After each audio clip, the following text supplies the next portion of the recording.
ஆடிப்பெருக்கை ஒட்டி காவிரி கரையோரங்களில் பக்தர்கள் வழிபாட்டில் ஈடுபட்டனர்.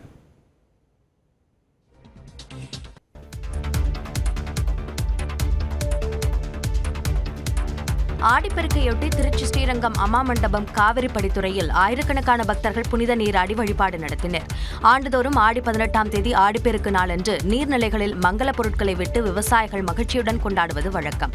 அதன்படி ஆடிப்பெருக்கு நாளான இன்று ஸ்ரீரங்கம் அம்மா மண்டபம் காவிரி கரையில் ஆயிரக்கணக்கான பக்தர்கள் குவிந்து வழிபாட்டில் ஈடுபட்டனர். காவிரியில் நீர்வரத்து இல்லாத நிலையில் மாவட்ட நிர்வாகம் சார்பில் ஏற்பாடு செய்யப்பட்டுள்ள தண்ணீர் குழாய்களில் நீராடிவிட்டு புதுமண தம்பதிகள் தாலிக்கயிறு மாற்றியும் பெண்கள் காவிரி தாயை வழிபட்டும் குடும்பமாக பல வகையான கலவை சாதங்கள் படைத்து ஆடிப்பெருக்கு விழாவை உற்சாகமாக கொண்டாடினர். காலையில சாமி கும்பிட்டோம், தாலி பிரிச்சு கட்டணும், பொங்கல்லாம் பரிமாறணும். ரொம்ப சந்தோஷமா இருக்கு வந்ததுக்குங்க. வெளியில தான் குளிச்சுட்டு இங்க இது பண்றோம். தாலி பிரிச்சு கொத்தாச்சு. தண்ணி வந்தா கொஞ்சம் சந்தோஷமா இருந்திருக்கும். ஆனா தண்ணி நான் வரல. இதேபோன்று ஈரோடு மாவட்டம் பவானி கூடுதுறையில் குவிந்த பக்தர்கள் விவசாயம் செழிக்க வேண்டி காவிரி ஆற்று புனித நீராடி சங்கமேஸ்வரர் கோயிலில் வழிபட்டனர். திருவாரூர் மாவட்டத்தில் ஆறுகள் அனைத்தும் வறண்டு காணப்படும் நிலையில் தியாகராஜர் கோயிலுக்கு சொந்தமான கமலாலய குளக்கரையில் புதுமண தம்பதிகளும் பெண்களும் பூஜை செய்து வழிபாடு நடத்தினர். பெண்கள் தங்களது தாலிக்கயிறுகளை மாற்றி கட்டிக்கொண்டனர். காவிரி விவகாரத்தில் மேகதாது திட்டம்தான் ஒரே தீர்வு என்று கர்நாடக முதலமைச்சர் டி.கே. சிவகுமார் தெரிவித்துள்ளார். பெங்களூருவில் காவிரி விவகாரம் தொடர்பாக நடந்த அனைத்துக் கட்சி கூட்டத்திற்கு பிறகு செய்தியாளர்களை சந்தித்த அவர், மேகதாது விவகாரத்தில் மத்திய அரசு மற்றும் உச்சநீதிமன்றம் தங்கள் கருத்துக்களை தெளிவாக குறிப்பிட்ட நிலையில் இனியும் நேரத்தை வீணடிக்க விரும்பவில்லை என்றார். ಇಬ್ಬರಿಗೂ ಅನುಕೂಲ. ಅದು ತಮಿಳುನಾಡಿಗೆ ಜಾಸ್ತಿ ಅನುಕೂಲ, ಕರ್ನಾಟಕಕ್ಕೆ ಕಡಿಮೆ ಅನುಕೂಲ. ಅದನ್ನ ಈ ಡಿಸ್ಟ್ರೆಸ್ ಸಂದರ್ಭದಲ್ಲಿ ನೀವು ಇದನ್ನು ಉಪಯೋಗಿಸಿಕೊಂಡು ನೀವು ತಮಿಳುನಾಡವರಿಬ್ಬರು ಕೂತ್ಕೊಂಡು ಸೌಹಾರ್ದತೆಯಿಂದ ಬಗೆಹರಿಸಿಕೊಳ್ಳಕ್ಕೆ ನಮ್ದೆಲ್ಲ ತರದ ಸಹಕಾರ ಕೊಡ್ತೀವಿ ಅಂತ ಹೇಳಿದ್ದಾರೆ. தனது கோரிக்கையை ஏற்று தமிழ்நாடு முதலமைச்சர் விஜய் தனது பயணத்தை தள்ளி வைத்ததாக டி.கே. சிவகுமார் கூறினார். ಈ ಮಧ್ಯದಲ್ಲಿ ನಾನು ಜೋಸೆಫ್ ವಿಜಯ್ರವರು ಕಾರ್ಯಕ್ರಮನ ಮುಂದೂಡಬೇಕು ಅಂತೇಳಿ ರಿಕ್ವೆಸ್ಟ್ ಮಾಡ್ಕೊಂಡಿದ್ದೆ. ಅದು ಕೂಡ ಅವರು ಒಪ್ಪಿದ್ದಾರೆ. பொதுமக்கள் மற்றும் விவசாயிகளின் நலனே முதல் முக்கியம் என்றும் காவிரி விவகாரத்தில் அனைவரும் ஒத்துழைப்பு வழங்க வேண்டும் என்றும் டி.கே. சிவகுமார் தெரிவித்தார். காவிரி நீர் தமிழகத்திற்கு வரக்கூடாது என்பதற்காக கர்நாடக முதலமைச்சர் டி.கே. சிவகுமாருடன் சேர்ந்து திமுக முட்டுக்கட்டை போடுவதாக அமைச்சர் நிர்மல்குமார் குற்றம் சாட்டியுள்ளார். சென்னையில் செய்தியாளர்களிடம் பேசிய அவர், முதலமைச்சர் விஜய்க்கு நற்பெயர் வந்துவிடக் கூடாது என திமுக செயல்படுவதாகவும் விமர்சித்தார். டி.கே. சிவகுமார் எல்லாவற்றையும் விட திமுக குடும்பம் மீண்டும் ஆட்சிக்கு வர வேண்டும் என்று பல வகையில் விரும்பினார். காங்கிரஸ் தலைமை சொல்வதை கேட்பதை விட டி.கே. சிவகுமார் திமுக குடும்பம் ஸ்டாலின் அவர்கள் சொல்வதை தான் அதிகமாக கேட்பார் என்று பல தரப்பினர் சொல்லி வந்தார்கள். அதே மாதிரி தான் கடந்த ஒரு வாரம் நடந்ததும் இருக்கு. ஏன்னா அவர் என்ன சொல்லணும்னு நினைக்கிறாரோ அதை தான் திமுக சொல்லுகிறார். காவிரி விவகாரத்தில் சட்டப்பேரவையிலேயே எதிர்ப்பு தெரிவிக்காமல் நீதிமன்றத்திற்கு அதிமுக சென்றது ஏன் எனவும் அமைச்சர் வினவினார். எதிர்ப்பு தெரிவிக்க வேண்டும் என்றால் அங்கேயே தெரிவிச்சிருக்கலாம். அங்கே எல்லாவற்றையும் கேட்டுதான் ஆதரவு தெரிவிச்சாங்க. அங்கேயே எல்லாருக்கும் பேசுறதுக்கான வாய்ப்புகள் கொடுக்கப்பட்டுச்சுல, எல்லாரும் பேசினாங்கல்ல. அப்பயும் கடந்த வாரம் ஒரு 4 நாளைக்கு முன்னாடி போய் அந்த தீர்மானத்தை இவங்களும் ஆதரவாக நிறைவேற்றப்பட்ட தீர்மானத்தை எதுக்கு உயர்நீதிமன்றத்தில் வழக்கு தொடுக்கும். காவிரி பிரச்சினையில் அனைத்துக் கட்சி கூட்டத்தை கூட்டுவதற்கு தமிழ்நாட்டில் ஒற்றுமை இல்லை என்று கூறிய அமைச்சர் நிர்மல்குமார், முதலமைச்சர் தனிமைப்படுத்தப்பட்டுள்ளதாக திமுக தலைவர் மு.க. ஸ்டாலின் கூறியிருப்பது எந்த வகையிலும் தமிழக மக்களுக்கு பின்னடைவை ஏற்படுத்தாது என்றும் தெரிவித்தார். காவேரி நதிநீர் விவகாரத்தில் முதலமைச்சரின் நிலைப்பாடு என்ன என திமுக முன்னாள் அமைச்சர் ரகுபதி கேள்வி எழுப்பியுள்ளார். அவர் வெளியிட்டுள்ள அறிக்கையில், உச்சநீதிமன்றத்தில் தமிழ்நாட்டின் காவேரி உரிமையை நிலைநாட்ட தமிழ்நாடு அரசு தீவிரமாக செயல்பட வேண்டும் என்றார். அரசுடன் ஒத்துழைக்கவும் ஆலோசனைகளை வழங்கவும் அனைத்து கட்சிகளும் தயாராக இருப்பதாகவும் கூறியுள்ளார். இதனிடையே செய்தியாளர்களிடம் பேசிய திமுக மறுசீரமைப்பு குழு உறுப்பினர் பரந்தாமன், காவிரி விவகாரத்தில் தாவேக அரசு மேற்கொண்ட நடவடிக்கைகள் குறித்து விளக்க வேண்டும் என்றார். மேலும் தாவேக அரசு அரசியல் முதிர்ச்சியின்றி செயல்படுவதாகவும் குற்றம் சாட்டினார்.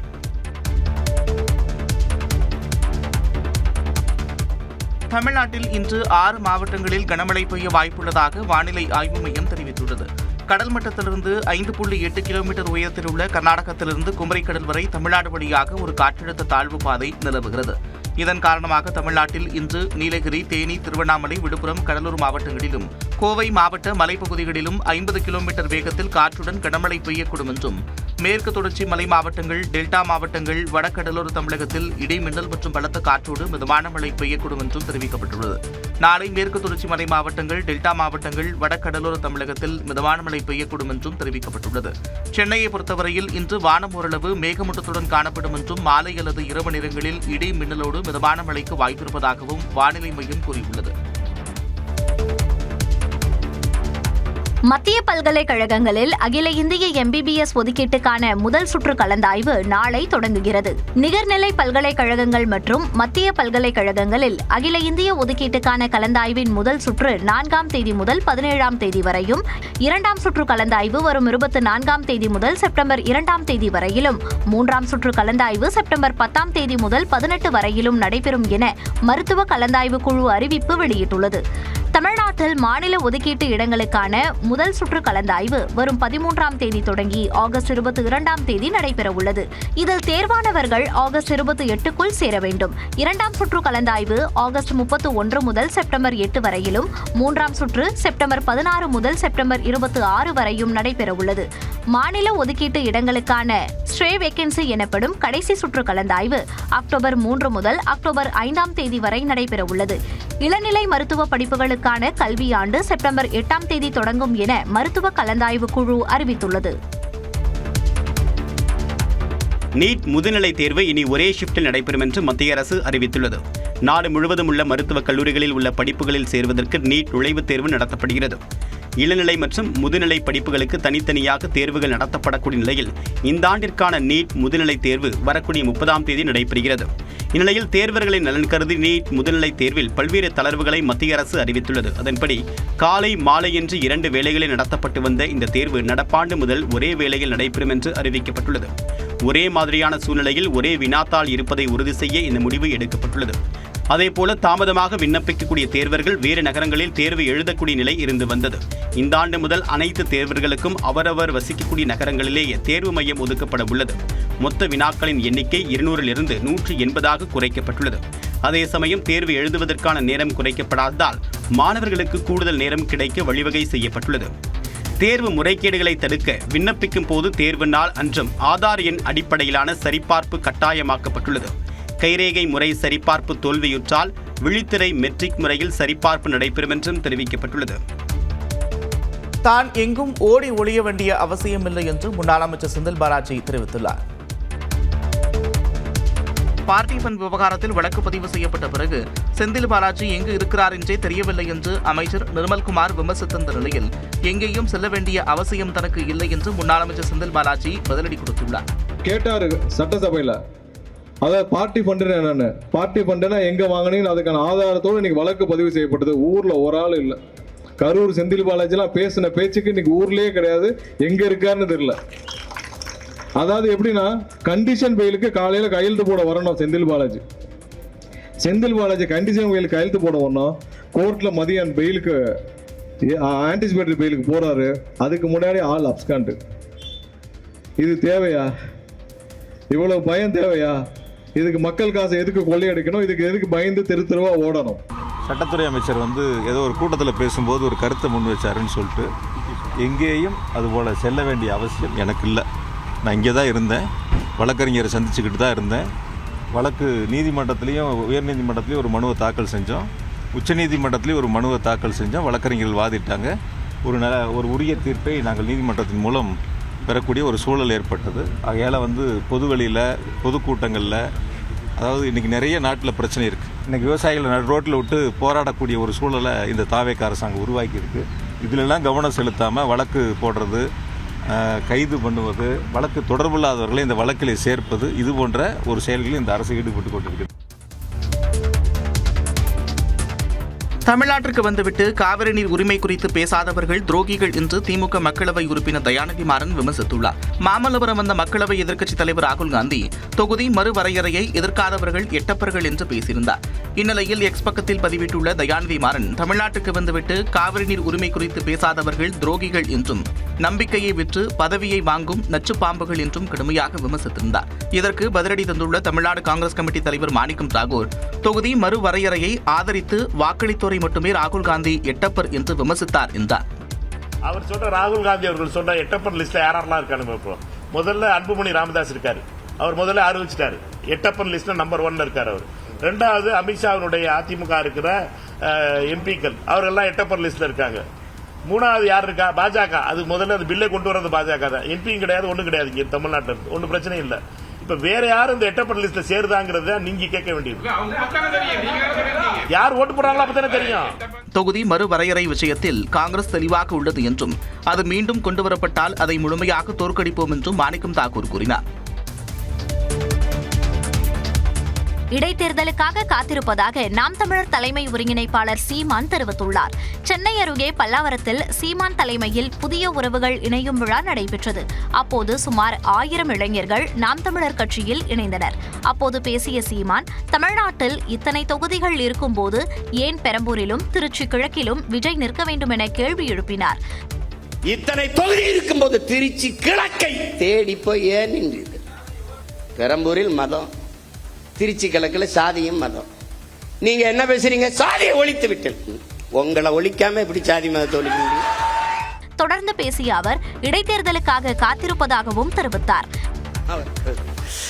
இருக்குதான், இடைத்தேர்தலை எப்ப வைப்பாங்கன்னு நானும் வெறியோட தான் இருக்கேன். கொள்ளவெறி இருக்கு. ஆமா, எல்லாம் ஒரு தடவை ஜிம்முக்கு போறதுக்கே தினம் மாலை காலை 2 வேலை. அவன் அந்த பயிற்சியாளர் மாட்டுக்கறி கோழி வேணாம், என்னதான் சாப்பிட சொல்ற? ஐயோ மாட்டுக்கறி மசூல் பில்ட் பண்ண தானே இது பண்ண பிடி என்னையா பெரிய கொடுமையா இருக்கு. படாத பாடுபட்டுக்கிட்டு இருக்கேன், கொலவெறியா இருக்கு. திராவிடத்திற்கு எதிரான ஒரு கருத்தை முன்வைத்து அரசியல் செய்தது நாம் தமிழர் கட்சி என்றும் அது விளைந்து அறுவடை செய்யும் போது வேறு ஒருவர் கைக்கு சென்றுவிட்டதாகவும் சீமான் கூறினார்.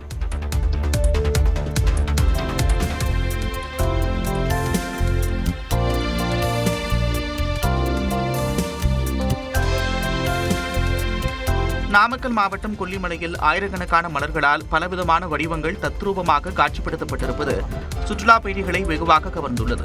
வல்வில் ஒரு விழாவை ஒட்டி கொல்லிமலையில் உள்ள வாசலூர்பட்டி தாவரவியல் பூங்காவில் மலர் கண்காட்சிக்கு ஏற்பாடு செய்யப்பட்டுள்ளது. இந்த கண்காட்சியை ஆட்சியர் மதுபாலன், சட்டமன்ற உறுப்பினர் சந்திரசேகரன் ஆகியோர் தொடங்கி வைத்து பார்வையிட்டனர். இந்த கண்காட்சியில் 40,000 வண்ண ரோஜா மலர்களால் ஆன மாட்டு வண்டி, 30,000 ரோஜா மலர்களால் அலங்கரிக்கப்பட்ட வண்ணத்து பூச்சி, 30,000 பலவண்ண மலர்களால் உருவாக்கப்பட்ட தேனீ, 200 கிலோ எடை கொண்ட காய்கறிகள் மற்றும் பழ வகைகளால் செஸ் ஒலிம்பியாட் சின்னமான தம்பி உள்ளிட்டவை காட்சிப்படுத்தப்பட்டுள்ளன. சாமந்தி, ஆர்கிரிட், லெல்லியம், சொர்க்கப்பறவை, சம்பங்கி உள்ளிட்ட 75,000 பல்வகை மலர்களால் ஆன மலர் படுக்கை மற்றும் மலர் அலங்காரம் ஆகியவை கண்ணாடி மாளிகையில் அமைக்கப்பட்டிருந்தன. இந்தியா வரைபடம் போட்டு அதுல நவதானியங்கள்லாம் வச்சிருக்காங்க. அதெல்லாம் பாக்குறதுக்கு ரொம்ப நல்லா இருக்கு. மீன் வடிவுல, கோழி, ஆடு அந்த வடிவுல எல்லாம் பூவால வச்சு அலங்காரப்படுத்திருக்காங்க. ரொம்ப சிறப்பா இருக்கு. மலர் கண்காட்சியில் இடம்பெற்றிருந்த காய்கறி அலங்காரத்தையும் சுற்றுலா பயணிகள் ஆர்வத்தோடு பார்வையிட்டு செல்ஃபி எடுத்து மகிழ்ந்தனர். சென்னை அருகே வங்கதேசத்தைச் சேர்ந்த 250 பேரிடம் விசாரணை நடைபெற்று வருகிறது. சென்னை அடுத்த கேளாம்பாக்கம் சுற்றுவட்டாரத்தில் சட்டவிரோதமாக பல ஆண்டுகளாக வசித்து வரும் வங்கதேச நாட்டைச் சேர்ந்த 250 பேரிடம் காவல்துறையினர் விசாரித்து வருகின்றனர். கேளாம்பாக்கம் சுற்றுவட்டார ஊராட்சிகளில் சட்டவிரோதமாக வங்கதேசத்தைச் சேர்ந்தவர்கள் வசித்து வருவதாக கிடைத்த தகவலின் அடிப்படையில் அதிரடி சோதனையில் ஈடுபட்ட தாம்பரம் காவல்துறையினர் ஏறத்தாழ 250 பேரை பிடித்தனர். கைப்பட்டூர் பகுதியில் உள்ள தனியார் மண்டபத்தில் அனைவரையும் வைத்து காவல்துறையினர் விசாரித்ததில் சட்டவிரோதமாக இந்தியாவிற்குள் நுழைந்த அவர்கள் பணம் கொடுத்து ஆதார் உள்ளிட்ட அடையாள ஆவணங்களை பெற்று குழந்தைகளோடு வசித்து வந்தது தெரியவந்தது.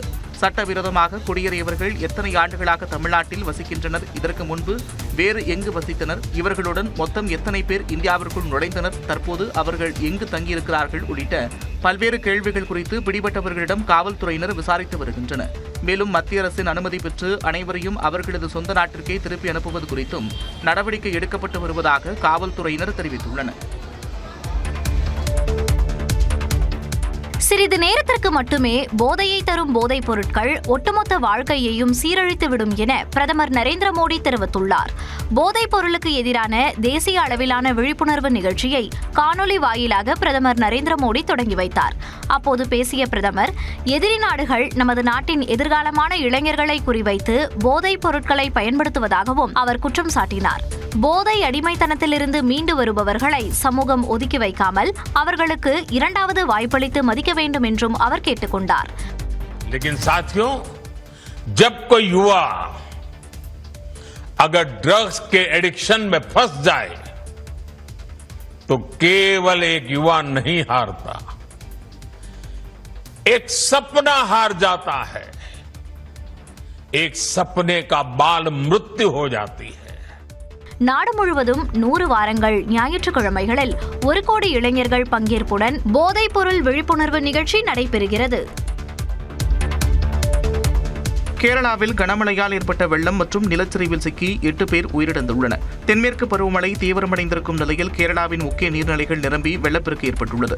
கோட்டயம், இடுக்கி, மலப்புரம் மாவட்டங்களின் மலைப்பகுதிகளில் கனமழை தொடர்ந்து பயங்கர நிலச்சரிவு ஏற்பட்டது.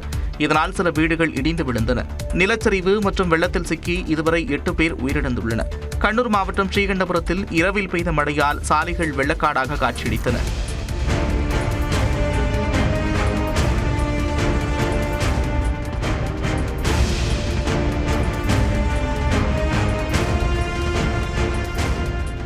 மலப்புரம் மாவட்டம் முழுவதும் கனமழை தொடர்வதால் சாலியார் ஆற்றில் நீர்மட்டம் உயர்ந்து வருகிறது.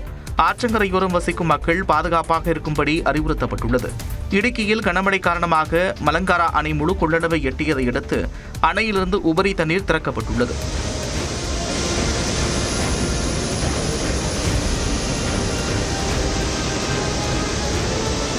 கோழிக்கோட்டிலும் சாலைகள் வெள்ளக்காடாக காட்சியளிப்பதால் வாகன ஓட்டிகள் மற்றும் பொதுமக்கள் சிரமத்திற்கு ஆளாகியுள்ளனர். வெள்ள பாதிப்பில் 13 பேர் காயமடைந்திருக்கும் நிலையில் 8 பேரை காணவில்லை என்று முதலமைச்சர் சதீசன் தெரிவித்துள்ளார்.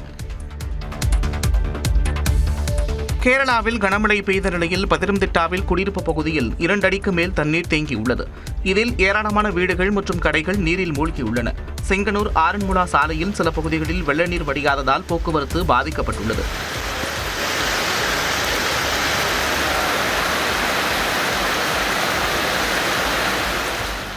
ஆலப்புழா மாவட்டத்தில் பம்பா, அச்சன்கோவில் ஆறுகளில் ஏற்பட்ட வெள்ளப்பெருக்கால் வீடுகளை வெள்ள நீர் சூழ்ந்துள்ளது.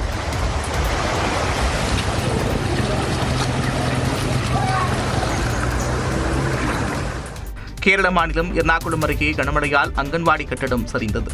பாலக்காடு கிழக்குஞ்சேரி பாலக்குடி நீர்வீழ்ச்சியில் தமிழ்நாட்டைச் சேர்ந்த 2 வெள்ளத்தில் அடித்து செல்லப்பட்ட நிலையில் 2 இளைஞர்கள் மீட்கப்பட்டுள்ளனர். மாயமான இளம்பெண் சடலமாக மீட்கப்பட்டார். கேரளாவில் கனமழை தொடர்வதால் சபரிமலை பயணத்தை மறுபரிசீலனை செய்ய பக்தர்களுக்கு தமிழ்நாடு அரசு அறிவுறுத்தியுள்ளது. கனமழை வெள்ளப்பெருக்கு காரணமாக பம்பையில் நிலச்சரிவு ஏற்பட வாய்ப்புள்ளதாக எச்சரிக்கை விடுக்கப்பட்டுள்ளது. வட மாநிலங்களிலும் கனமழையால் வெள்ளப்பெருக்கு ஏற்பட்டுள்ளது. தென்மேற்கு பருவமழை தீவிரமடைந்திருக்கும் நிலையில் குஜராத் மாநிலத்தில் கனமழை பெய்தது.